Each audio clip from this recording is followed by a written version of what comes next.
All right, guys, welcome back to my old school gunner fan cam, episode 4. I'm absolutely delighted to say that I am joined by the real old school gunner, Warren from Warren's Team Talk. He's a YouTuber like myself, guys. If you check the feed at the bottom of the screen, I have his details about his Instagram and his YouTube. So subscribe to his channel, guys. Follow him on Instagram.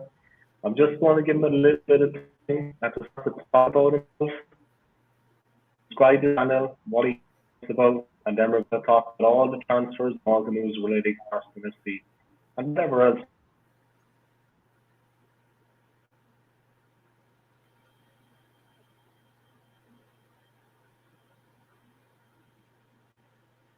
Okay, take it away, Warren. Sorry, I just missed what you said because it froze a little bit. So you just want me to say about what I do and stuff like that? Yeah, sure. Okay, Just so introduce yourself. on my channel, I talk about all sorts of things. At the moment, most recently, I've been talking about my experiences of watching Arsenal over the years. Last one I did was for the 1988-89 season, that was a real roller coaster, a superb season. But then also as well, I've been doing videos about other clubs and looking at different successes they had. And I'm going to be doing stuff about other grounds that I've been to and the adventures I had when I went to them, because there's a lot of stories to be told, I can assure you.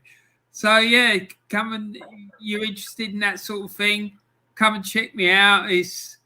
I like to tell a story and whatnot, so I'm sure that you'll enjoy it. And make sure you subscribe to the Old School Gooner if you haven't already done so. Put a like on his video as well, because it all really, really helps. So that'd be good. Make sure you share it around as well. You can tell some other people. Share it around. Yeah, share it around. Exactly. Yeah. Thanks for that, Warren. That was a good introduction. I think you pretty much explained about your channel and what it is you actually do and the content. Of course, you're a football fan with a lot of experience. You've been around a long time and you see a lot of football. And the younger guys, maybe YouTubers, or just fans. Yeah, it's just that, I want people to know about what used to go on and, things that I saw and things that happened, because it's a lot different in those days than what it is now, Okay. I mean, even simple things like all the right, fact guys, that let's get on with it. Up.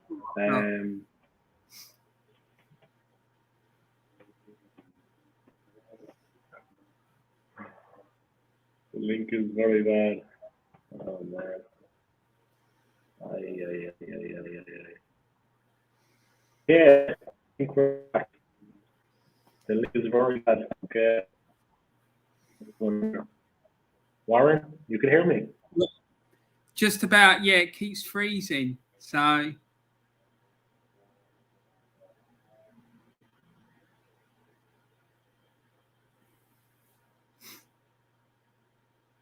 it keeps freezing on me. So I've got no idea what you're saying.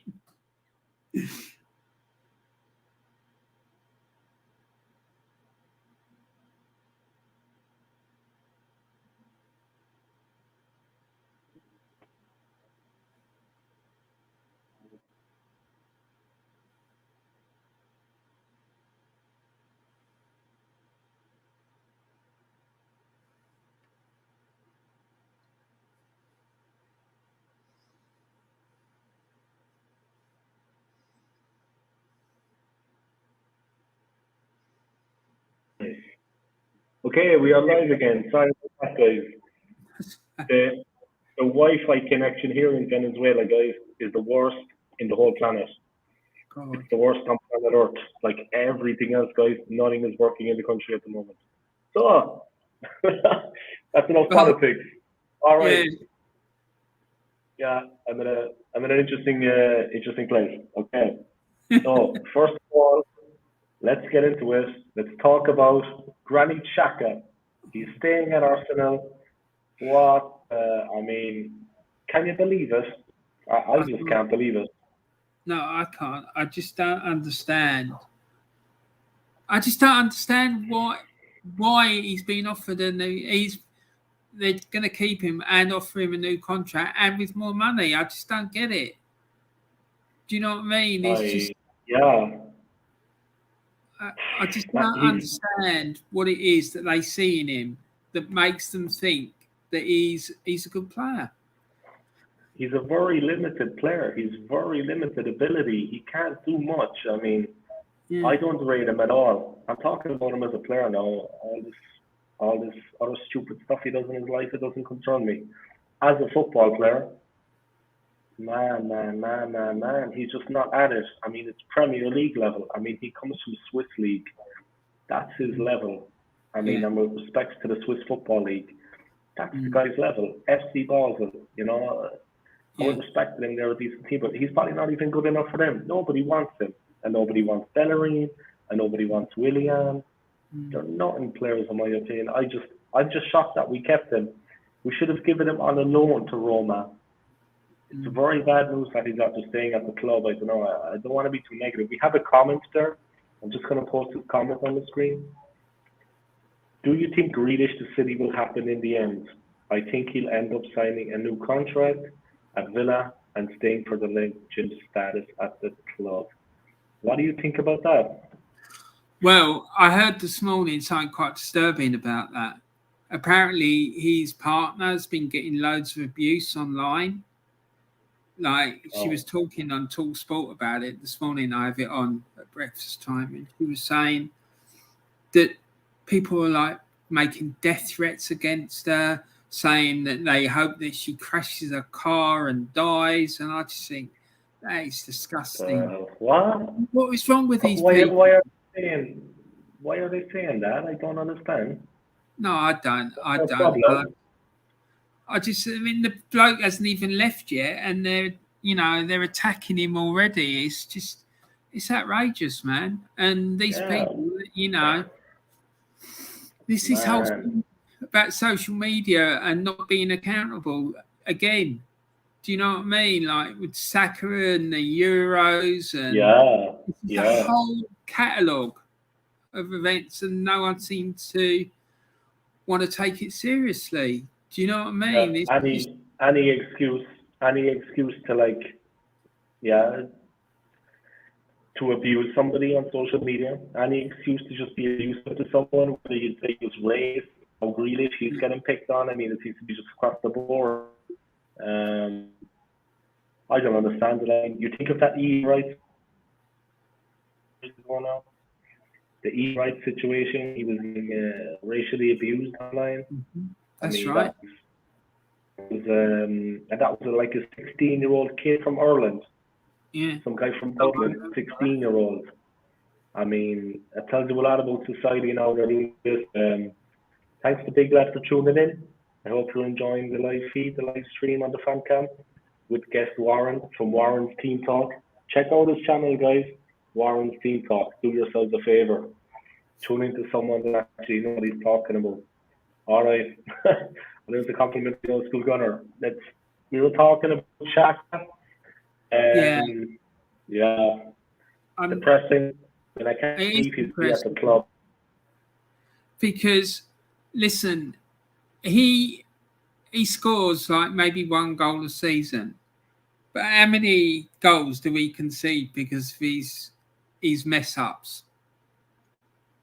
Do you know what I mean? He's always liable to make a mistake that'll lead to a goal, or the game. Case in point that always springs to my mind is the game last year at Burnley when he played the ball right across our penalty area without even looking what he was doing, and he just went straight to a Burnley attacker and they scored and equalised. It's just, and that sort of thing happens with him all the time. He either gets sent off or he gets booked. Do you know what I mean? It's just, he's a liability. He really is. And I just can't understand what the club's see in him. I've heard people saying, well, he adds a lot to the game and, you know, um, that he always does really well, and Arsenal aren't as good without him, and I just don't get it. I mean, personally, I'd rather have Joe Willock or Ainsley Maitland-Niles in that position. But the thing is, I don't even know what position he is. I mean, is he a defensive midfielder? Is he a box-to-box midfielder? Do you know what I mean? Is he a deep-lying sort of Santi Cazorla type? What is it he does? I just don't, honestly, mate, I don't get it. I really don't understand. Yeah, what he brings to the actual team. Yeah, I don't, because he doesn't bring goals. He doesn't bring assists. He can't tackle. He can't break up attacks. All he seems to do is make mistakes that leads to goal. He's very careless in possession. He's very careless in possession. Very careless. Exactly. So, for me, if I was in control of that club, one of the first things I'd do would be to get him out. No, I mean, I went through it the other day, and there's about 14 of them that I'd want gone. To be honest with you, but he's a real liability. He's a real liability. I mean, he is. He's an accident. Like I said to you the other day, he's an accident waiting to happen. Yeah, he's an accident waiting to happen. Exactly. I mean, he thinks he's the greatest player to ever step on the field. Like, he goes up to Paul Pogba shaking his hand. He'll go up to Cristiano Ronaldo and give him the hand. I mean, what the hell is the guy? I mean, come on. Like, I mean, I know he comes from. I'm not going to talk about his background or where the guys come from, because that'll be worse than the guys abusing Grealish. But I mean, what is his mentality? I mean, doesn't he look at his performances and doesn't he realize you're not that good, man? I mean, nobody wants him. Nobody wants him. But that tells you the not even for 10 million, man. Not even for 10 million. Nobody wants him. The writing's on the wall. The Emirates is like home. That's what he said yesterday. The Emirates Stadium is like home now. Yeah, of course it is when you don't have anywhere else to go. You know what I mean? What made me laugh was when he turned around and said, "Yeah, I'll do my talking on the pitch." I thought, yeah, you certainly do that, mate. He definitely does that. Yeah, he does the talking on the pitch. What language is he doing it in, though, is the thing I would ask. I mean, he's baby talk. He doesn't baby talk on the pitch. It's like baby talk. Yeah. Man, I mean to say, like, awful player. He's not. And to be honest, he's in reality. He's not actually tuned in. No, he isn't. And I'd struggle to think of another player that we've had in our midfield since I've been watching Arsenal that's worse than what he is. And I'm deadly serious. I honestly, when I look back at all the players that have played in midfield, I'm struggling to find one that I think is worse than him. I like your honesty. In fairness. You know, I mean, we had to put people like David Price, but at least he would try and he'd work hard. Yeah. And he was really underrated. He did so much work in that midfield. Yeah. You know what I mean? And then, you know, you had to and Brian Talbot, oh my God, what a player he was. He was absolutely superb. He wouldn't stop running all game, up, down, left, right. He literally covered every single blade of grass across the pitch. Yeah. And then you got this clown. Do you know what I mean? Honestly, Then you've got Granny. I wouldn't let him play in the pub team, let alone at Arsenal. Do you know what I mean? It's terrible. I just don't understand it. But that's Granit Xhaka for you, I guess.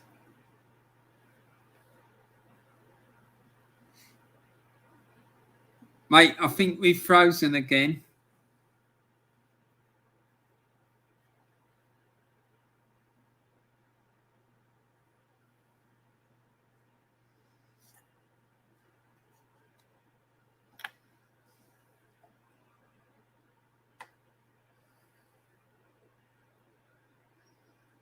I'm back again. Sorry about that. The internet connection is breaking down every couple of minutes. I apologize, Warren. No, I don't don't know worry which about it. is It's fine. but it's a disaster. Normally it runs smoothly all the way through. I don't know what the story is now, but yeah, I'm just waking up. So let's move on past the worst midfielder for Arsenal. Let's talk about Aubameyang. What is going on with Pierre? Aubameyang, man. I don't understand it. That's another thing I don't understand with him is that up until he signed that new contract, he was on fire. He was banging in goals left, right, and centre. I mean, when he first came to the club, he couldn't stop scoring goals. He was the quickest player to something like 50 goals or something, wasn't he? In the club's history, something like that. And then as soon as he signed that contract, it all went wrong. And I remember his agent come out and started having a go at Mikel Arteta, saying it's Arteta's tactics, and they're not creating chances for him, and so on and so forth, which I can sort of understand, but it wouldn't surprise me if that was the case. But even having said that, he just, the games that I've seen in the pre-season, he's missed some quite easy chances. Yeah, I know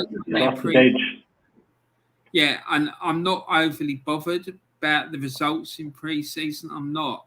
What I'm more worried about is how they perform and whether they look like they've got a proper shape in place and so on and so forth. So I don't really of course.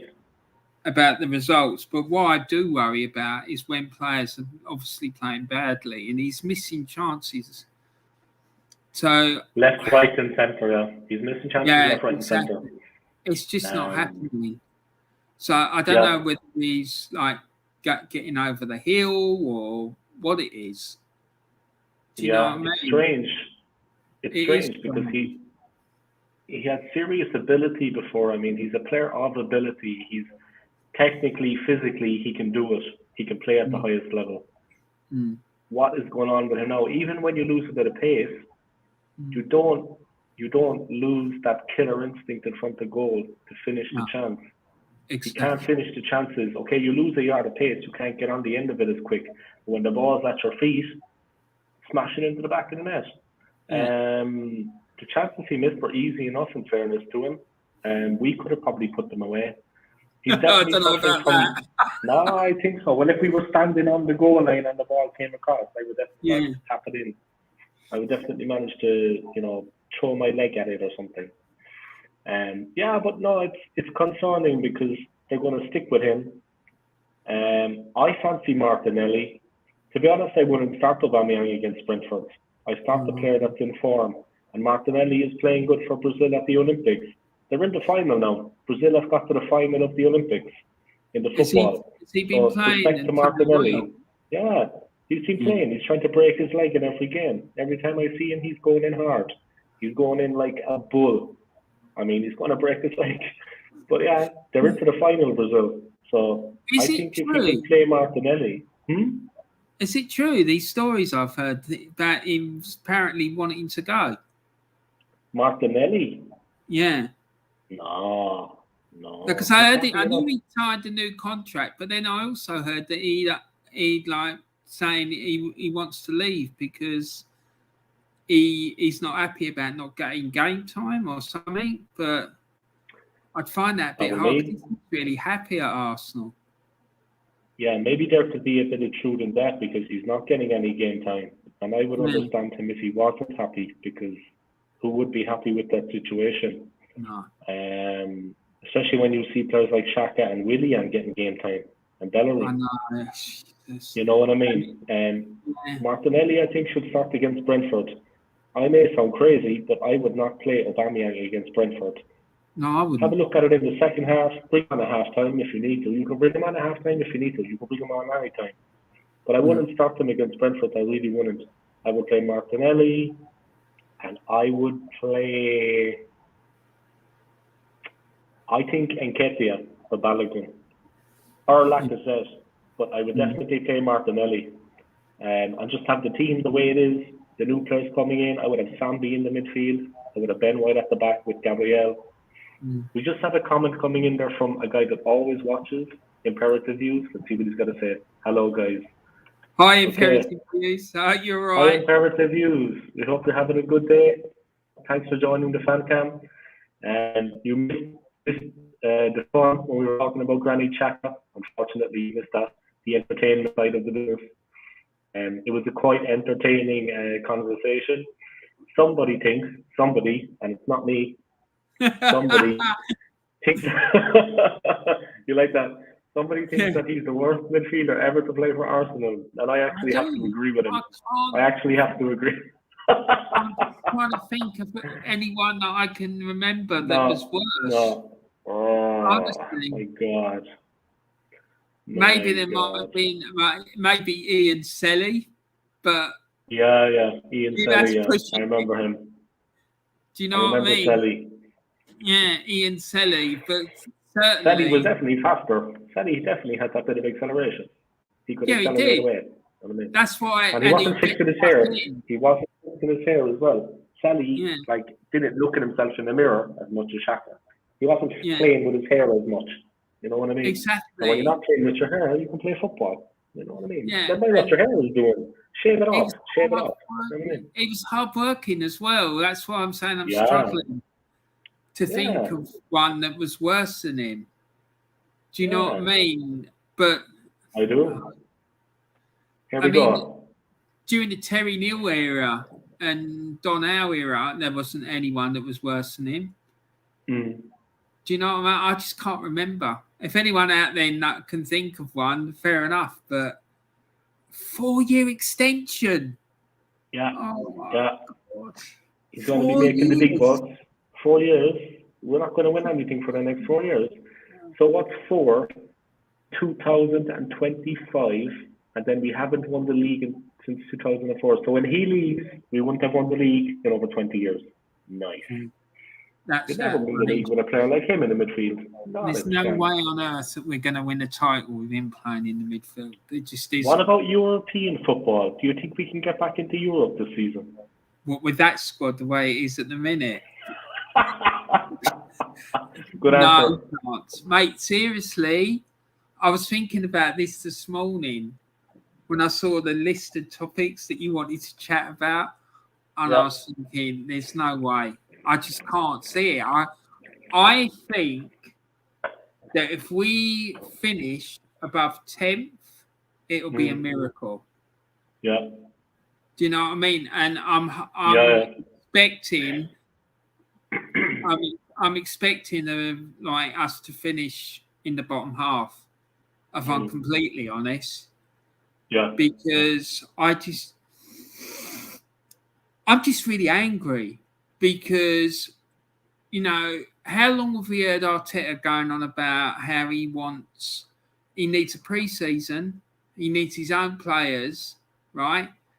Allegedly, Arsenal were going to do a massive overhaul of the first team squad, and there was going to be a £250 million spent. And so far, we spent 2 players that are backups and a centre back who's likely to be a first team starter, and that's it. So we haven't really improved. And then all these other teams that are around us, they're all going out buying and trying to improve their squads. But we've stood still, and I'm thinking, well, how do you expect that team to move up? Jump up, levels in order to finish high. I just can't see it, mate. I can't. Yeah. Unfortunately.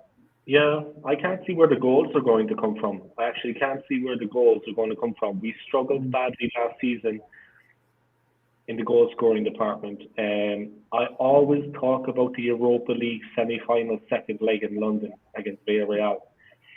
They set up their stall defensively. Unai Emery had them organised, but the team could not break through. I think if we got one goal, we had 90 minutes to do something. I think if we got one goal, it would have changed the game. Mm.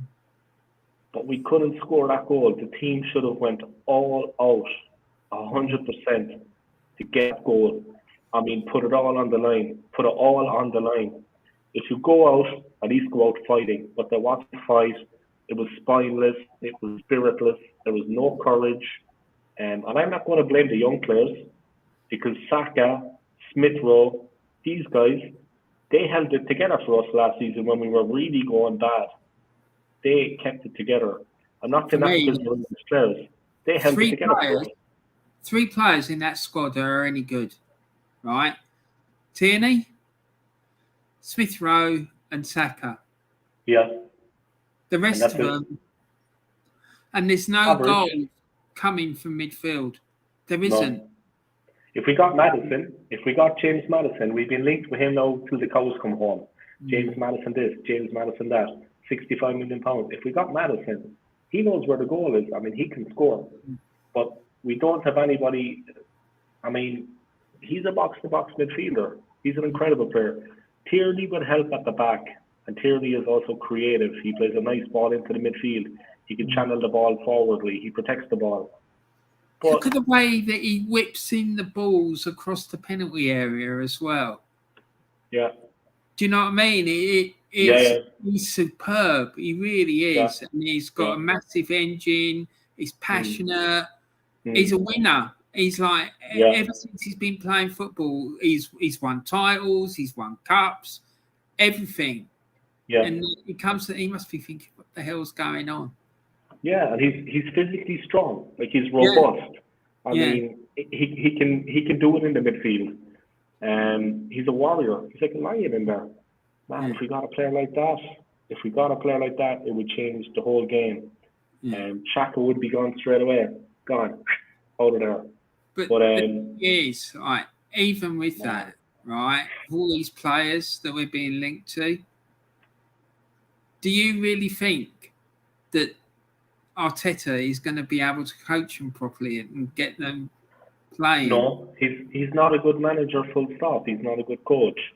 He also can't motivate the players. Coaching skills aside, motivation-wise, he's like a lamb on the sideline. I mean, when things are going against us, I'm not saying you lose it completely and you start going mad in front of the younger players, but a bit of fire in the belly. He doesn't even have that. A bit of fight, a bit of character, and he can't talk to the players.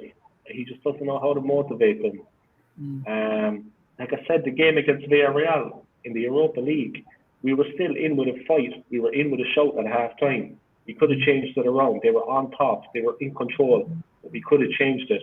What he said to them at half-time, I'll never understand, because they didn't come out fired up. They should come out fired up, at least for the first 20 minutes, give it absolutely everything they have. What are you waiting for the last 10 minutes for? Don't wait till the last 10 minutes. As soon as the whistle blows, you should have laid it all on the line. I'm serious. Don't be thinking about the end of the game. Don't be thinking about after the match in the dressing room. It's now or never. They should have laid it all on the line in that game. You saw the performance against Villarreal, and I'm sure. Come on, look at that performance. Look at that performance, man. We didn't get the ball wide. We didn't show passion. We didn't show heart and fight and spirit.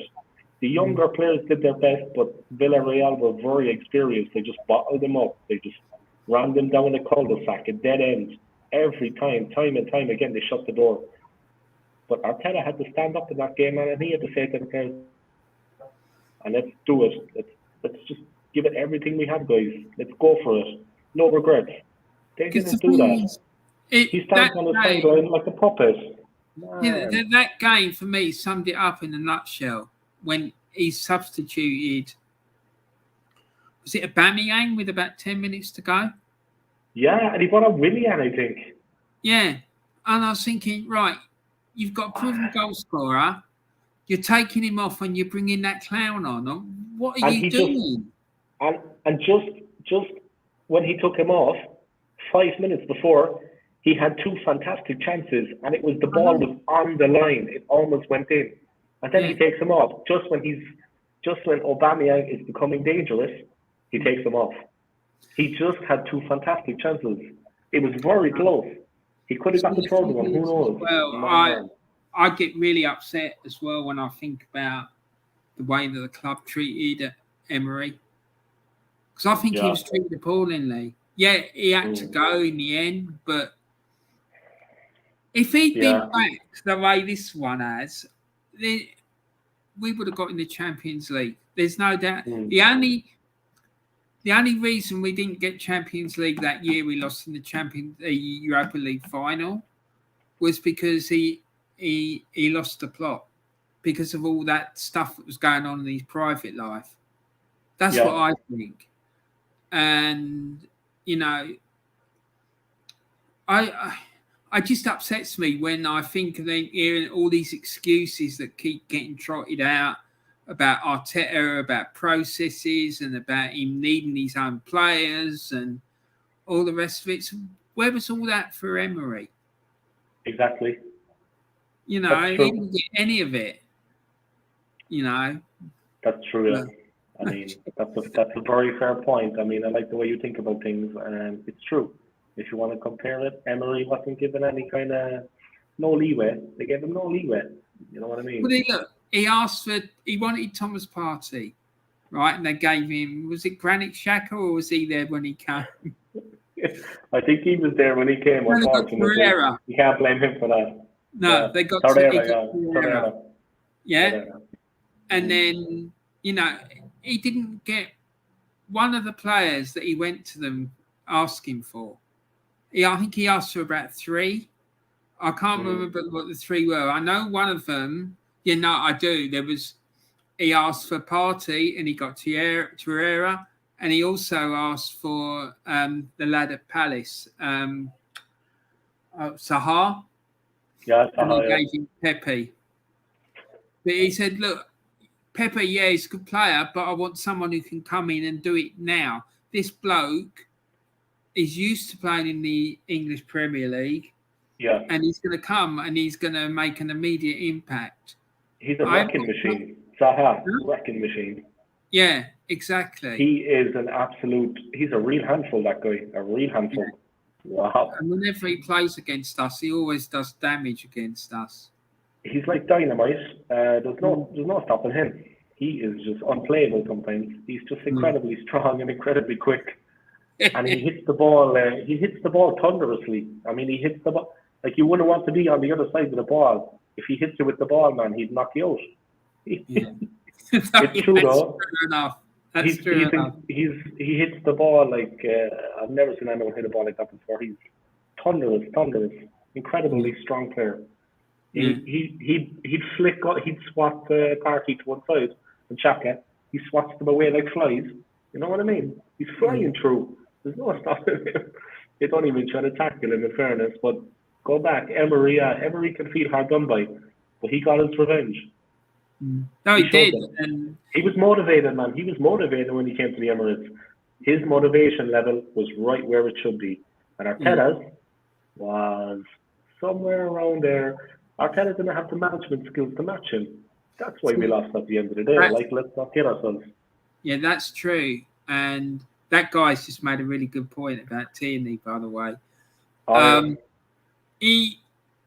The thing is, as well, I've got a theory about that Europa League and about our players.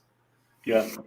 I don't think our players were motivated in that Europa League final, and I don't think they want to qualify for the Champions League, because I think they think if they qualify for the Champions League, they get the club into the Champions League, then the club will have a load more money to play with, and they're going to be out.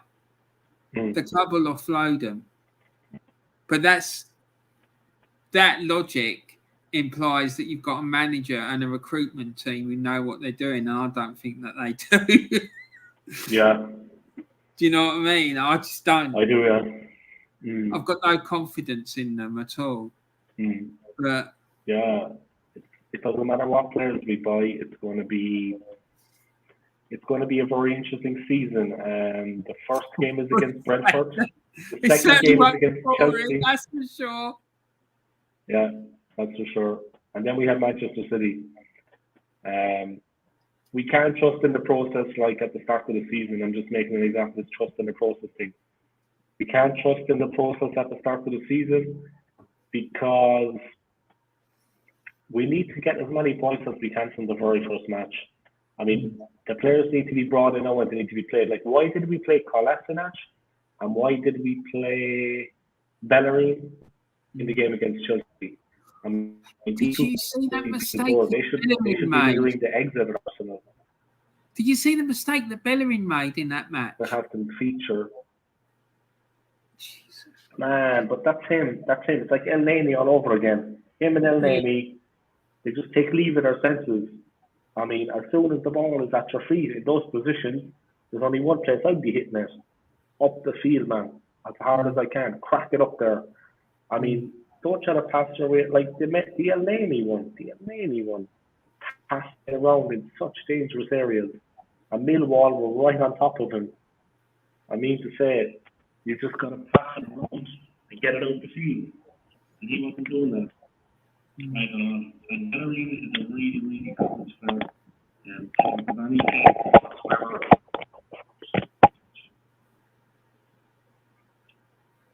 Mate, I can't hear you.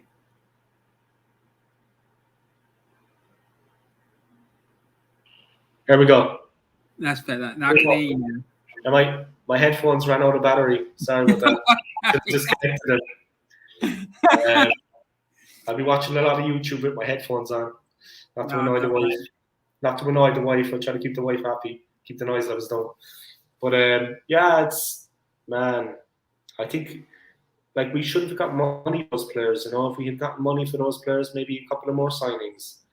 But if you could pick a signing, a striker, which striker would you go for? You saw we were linked to Martinez. You saw the talk about Locatelli. That's not going to happen now. I mean, honestly, I think Harry Kane is going to leave Spurs. Would you take Harry Kane or would you never accept him? Like, he could do a Sol Campbell on it. When he was growing up, he was an Arsenal fan. You know that, don't you? There's pictures. Do a Google search for Harry Kane, Arsenal fan. When he was a kid, there's pictures of him wearing an Arsenal kit. Like I think it was the year of the Invincible season. He's got the Invincible season kit on. Yeah. So when he grew up, he was an Arsenal fan. How the hell we managed to let him go out of the club? I think he was even at the club. Yeah. And they said to him that he wasn't good enough or something, and they let him go. Yeah. Do you know what I mean? How would they even know then that he wasn't good enough? I mean, he never got you know what I mean? I mean, the age he was. Come on, like. No, but yeah, to answer your question, I'd definitely take him. And to answer the question about what striker would I take, that's a difficult one. I'd like to have someone who's currently playing in the English league, even though I know that we're going to have to pay over the odds for them. Yeah. Just because I don't think that we've got time to wait for them to get used to and adapt. Yeah. A player with Premier League experience is important. Yeah. Like Ben White. It's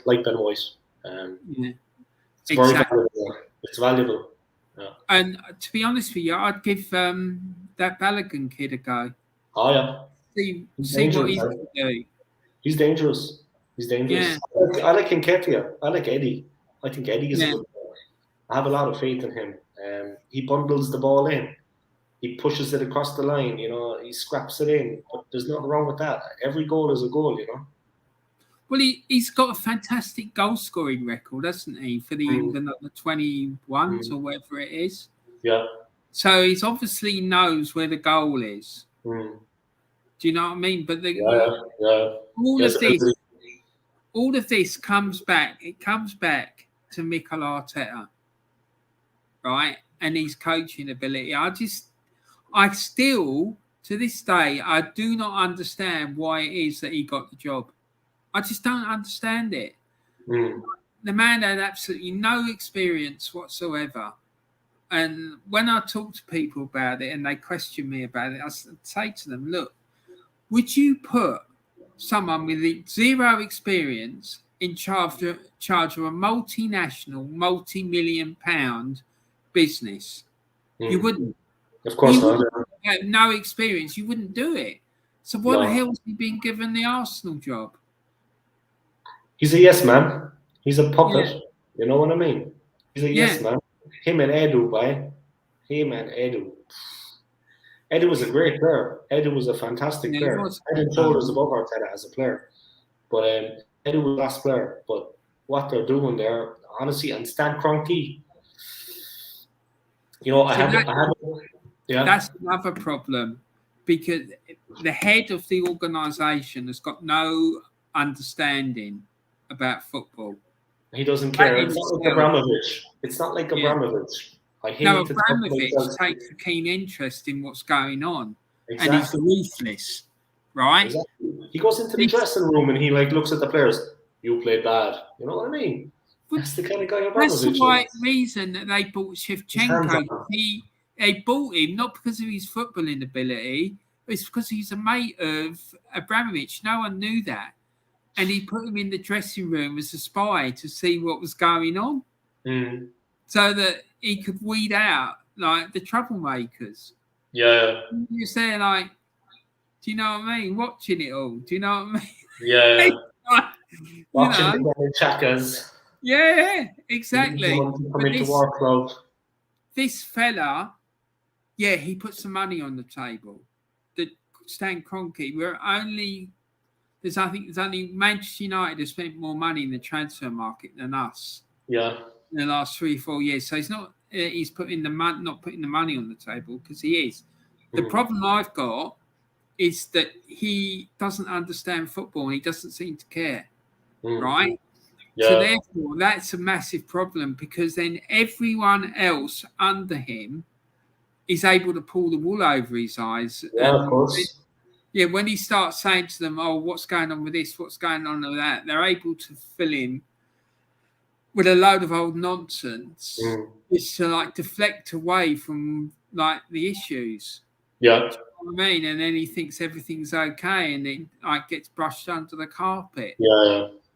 The thing is as well, I had an American Arsenal fan on my fan camp 2 weeks ago, Daniel Phillips. So he's over in the United States.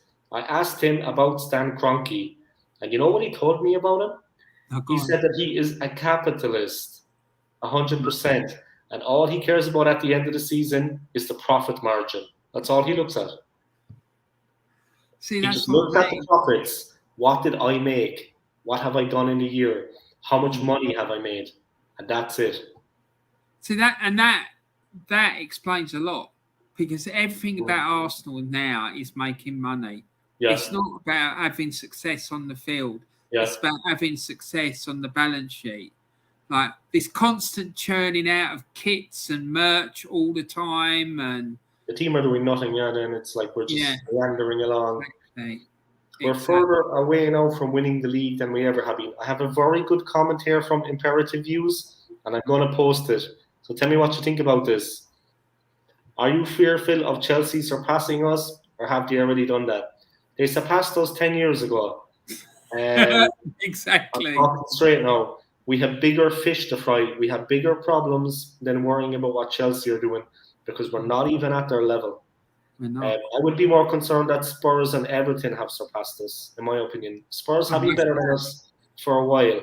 Everton, we are a big club historically. The titles, we've won a lot of league titles. Not like Spurs. We haven't just won one title when the dinosaurs were roaming the earth, black and white TV. We haven't just won one title like them with the dinosaurs and the T-Rex and stuff. It was black and white TV back then, guys. Okay, fair enough. But look, leave poor Spurs out of it. They're a cup team, and we even have more cups than them. But they have been better than us in the last couple of seasons, and we were holding them off every season just. I don't know how, because they were better than us. But Chelsea are light years ahead of us.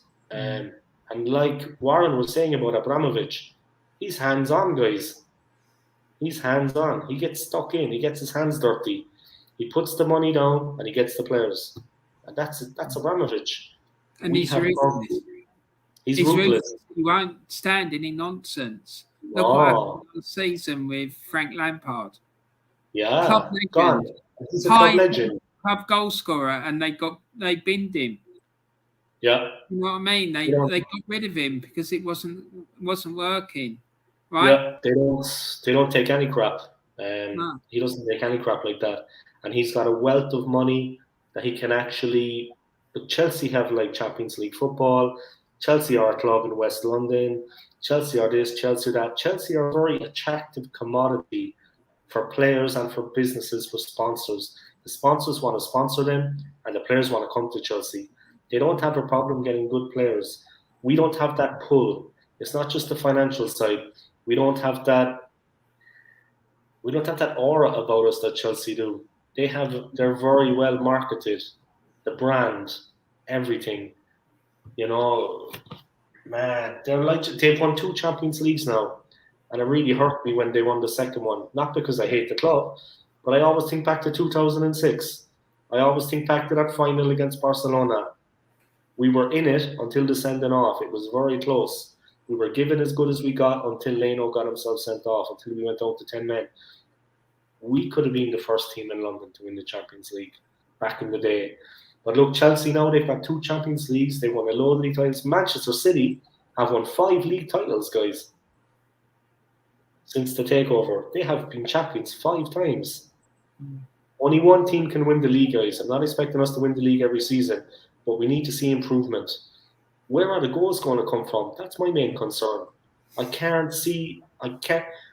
at the Premier League fixture list, I look at the games, and I'm looking at the smaller clubs too in respects to them, and I'm looking and I'm saying, honestly, I see we're going to struggle to win those games.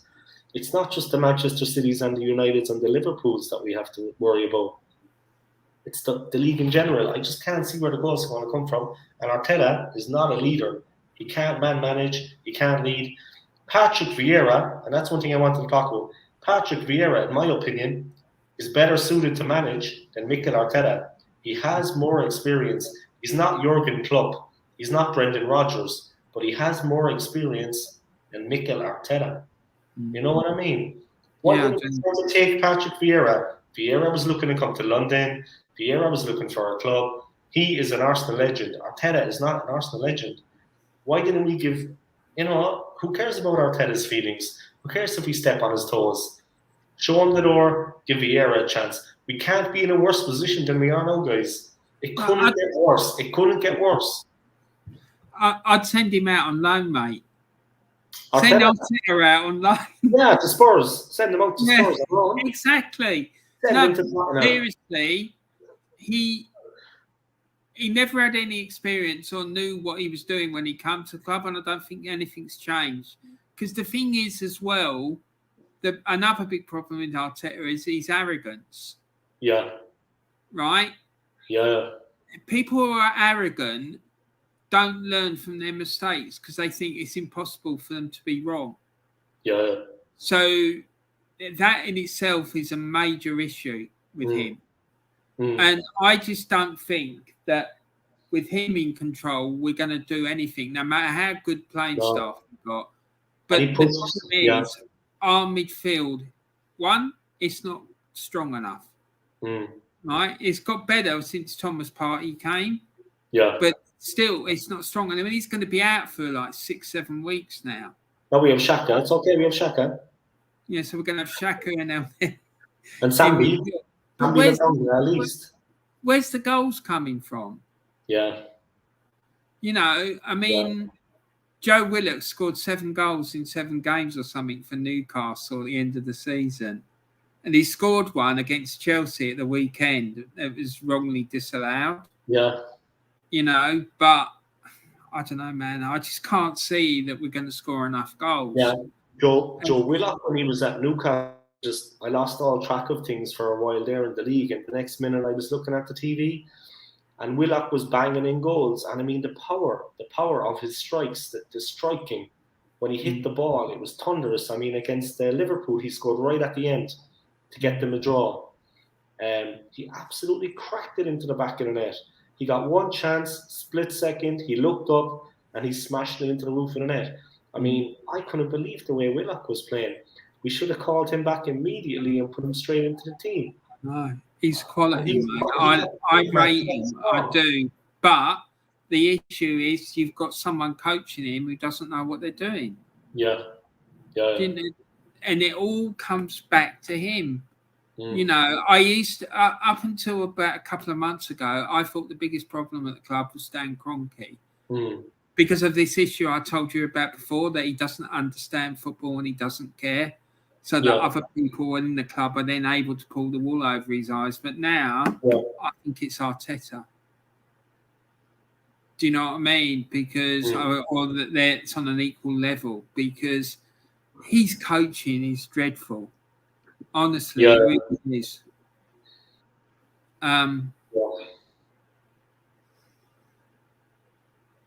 So I don't know, man. I'm very, very worried about the upcoming season. I really am. Yeah, very it's concerning. To be honest, I think everything you said is true. I mean, Arteta, as coach, he's the coach at the end of the day. He's the manager. I mean, look at the Saliba. Saliba is a great player. Look at Guendouzi.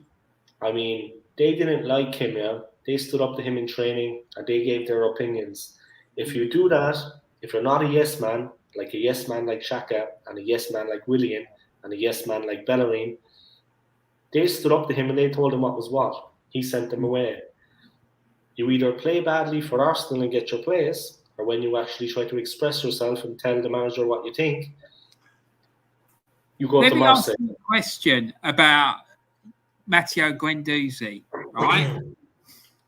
If he'd been at Manchester United when Fergie was in his prime, what do you think Fergie would have done with him after that incident at Brighton? Because I know what I think. Giving him the captaincy. Exactly. No, but seriously. Like Roy Keane was a bad boy. You know what I mean? Yeah, exactly. Roy Keane was Fergie would have said one thing to the TV cameras: he can't behave like that. I'm going to have a word with him. Don't worry, it won't happen again. Then behind the scenes, he would have said, "Well done, son." Hugging him and kissing him and shaking his hand, giving him a bottle of champagne. Oh, yeah. Do you know what I mean? And I like that about Guendouzi, that he's got that like nasty side to him, and that he'll get stuck in like that and do all those sorts of things. Yeah. And Arteta should be able to handle it. Harness him, harness the ability that he has, and realize he has a winner. He has a guy who wants to win. Exactly. I think the sooner people get around to your way of thinking, the way Arteta is, that the problem is actually mainly with him, and he is arrogant. I mean, let's not forget that he does have an air of arrogance about him. Just because he was assistant manager to Pep Guardiola does not mean that he is anywhere near the level as a manager of Pep Guardiola. You know what I mean? He was assistant to Pep at City. Pep Guardiola was the guy managing the team. Arteta was making the tea. Arteta was handing out the bananas and the oranges at halftime. I know. Listen, Pep Guardiola was managing the team. It's Pep's team. So you and I, right? That's straight. You and I could go and sit next to the best neurosurgeon in the world for 6 months. Does that mean that we're going to be a good neurosurgeon? No, I would lose every patient. Exactly. And that's my whole point about him. He was sat next to Pep Guardiola, probably one of the greatest coaches in the history of the game. But just because he was sat next to him doesn't mean that it's going to be any good. The fellow who was assistant at Real Madrid came to England to manage Swansea and he just bombed out. It was a disaster. Do you remember that? I can't remember the fella's name. Yeah. It just doesn't guarantee because you've been a good assistant that you're going to be a good number one. It just don't work like that. Yeah, it's like if you're George Weah's cousin. That doesn't mean you're going to be a good football player. No. Like one time I bumped into, who did I bump into? I bumped into, what's that Arsenal goalkeeper? He's from Northern Ireland. He played for Arsenal back in the day. Pat Jennings. Pat Jennings. One day I was talking to Pat Jennings. That doesn't mean all of a sudden I'm going to be a goalkeeper. I actually tell you how I saw Pat Jennings. I was working in my city back in Ireland. I was working in Ireland, in Cork, and he was actually like an ambassador for a certain product. I think it was like a jam or a marmalade, something like that. So he was actually coming in to promote the product in a superstore. Right. What, And in Cork? Pat Jennings, yeah, he was supporting like a food product in a supermarket. And I was standing there, and the assistant manager called me over and said, "I have someone that you might like to meet." I said, "Who?" And I looked, and obviously he got a builder. Physicality, man. I can only remember Jennings was like a bull. I mean, he was at least 55, 60 at this point. But he's like, Jennings has got a pair of shoulders on him, and a chest, and a pair of arms. Did you catch sight of the size of his hands, mate? Yeah, I shook his remember hand. years ago. I was at a game at Highbury, right? This fella, I don't know who it was they were playing. That's why I've never mentioned it in any of those videos of mine. This fella took a shot and he absolutely batted it towards the Arsenal goal. Pat Jennings just went up with one hand and plucked the ball out of that air with one hand. He caught it with one hand. Yeah, and he was holding it like that. Yeah. He's a huge guy, though. He's a huge guy. I don't think people realize he's a huge guy. Yeah. He's just so broad. It's not his height, it's his build. Even then, he was an old man. I mean, when I met him, my God, it was just the size of the guy. Anyway, Jennings is a gentleman. You know what I mean? Wow. Let's see this comment here. Ferguson's assistants haven't gone on to do great things either. Yeah, exactly. You know, I mean, I don't know.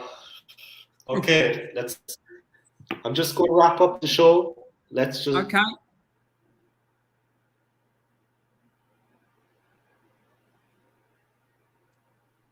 I'm just gonna wrap up the show. Let's just finish on season prediction, European qualification. Where do you think we're going to finish, and can we get back into Europe? I think we're going to finish 12th. Right, that's the optimistic view, and I've got no doubt that we're not going to qualify for Euro. I just can't see it happening unless there's a major investment in the playing squad and Mikel Arteta gets sacked. I just can't see it happening. Yeah.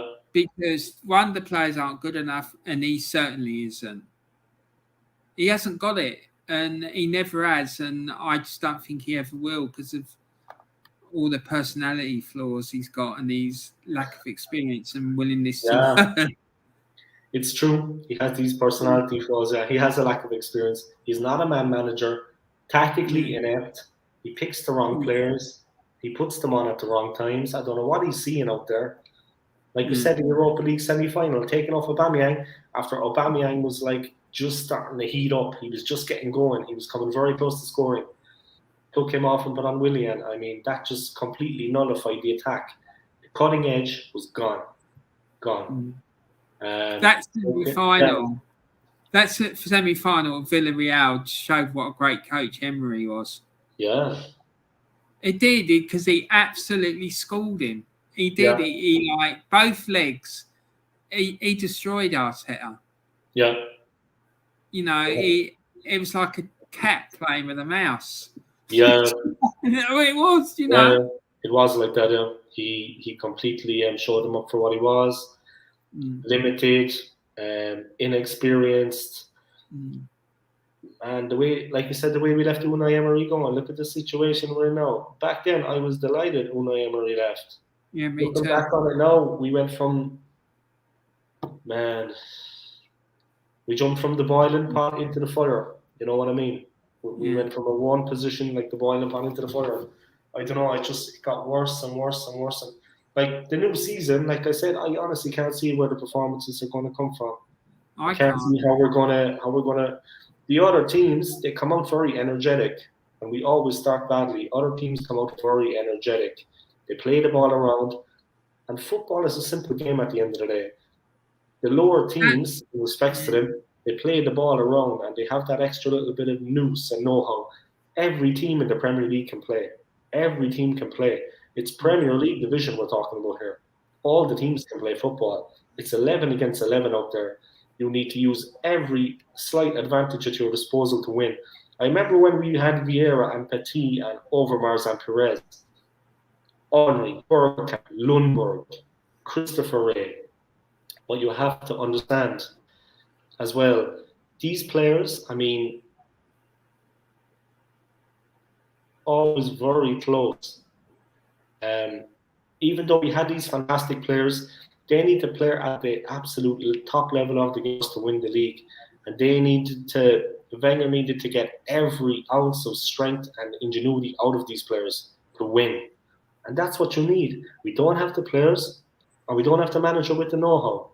It's like, you know what I mean? To win the league, you need to be 38 games, you need to be perfect. And we're miles away from that. I mean, and the other clubs, they're outbidding us. They're getting the better players. If Grealish goes to City, Van Dijk is back for Liverpool. United have got Varane. I mean, I'll say one thing. It's embarrassing. It is embarrassing, really. Do you like Ben White? Do you think he's going to do anything for us? These teams are so far ahead of us. Like, you know, it's going to take us years to get up to that level now. You know, it was bad enough as it was when Emery came. That's why I wanted a really experienced manager, someone who had experience of doing a rebuild, you know. And to be quite honest with you, there's two clubs that are in a similar situation, right? We've got Arsenal in this situation, that are in a mess, and then you've got Celtic.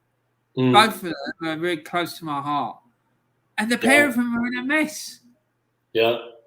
Do you know what I mean? And, you know, it's just unbelievable. I just can't. Celtic didn't make it through the qualifier for the Champions League, I saw. They lost to that little team from Iceland. And Rangers are the bosses now up in Scotland. Yeah. Yeah. I like Celtic too, of course. I'm Irish. I like Celtic. I'm from the Republic, so Celtic is our side. There's only one thing about that. Exactly. I'm from the Republic and Celtic is our side. But yeah, it's like you say, it's a tough time. Okay, I'm going to wrap it up there, Warren. I would like to thank you very much for coming on the fan cam. Stay online. I'm going to stop the live feed, but we can talk afterwards. So just stay where you are. I'd like to thank everybody for tuning in. Thank you to Imperative Views. Thank you to Felix. I'd like to thank you to Big Lad for your comments. One more plug again, guys, for his channel. It's Warren. His channel is Warrensteamtalk. So check it out, guys. Check him also out on Instagram, Warrensteamtalk. Do yourself a favor. The guy has a wealth of experience, guys. You heard him talking there. I mean, anybody watching this later on my channel, he has a wealth of experience. And that's not me saying what he wants to hear. That's my opinion, guys. The man has a wealth of experience. You heard him talking football there. He's gone back to times, you know, all the way through with Arsenal, the way it was back then. When the man says he thinks Granit Xhaka is the worst midfielder to play for Arsenal, he's seen a couple of midfielders in his time, guys. He knows what he's talking about. He saw them play. So say no more about it. Thank you to Warren very much for coming on. Stay on the line, Warren. We can talk after. Check out his channel, guys. Warrensteamtalk. And see you next time. Come on, you Gunners. Yeah, come on, you Gunners. Come on, you Gunners. This year's going to be our year. This year's going to be our year.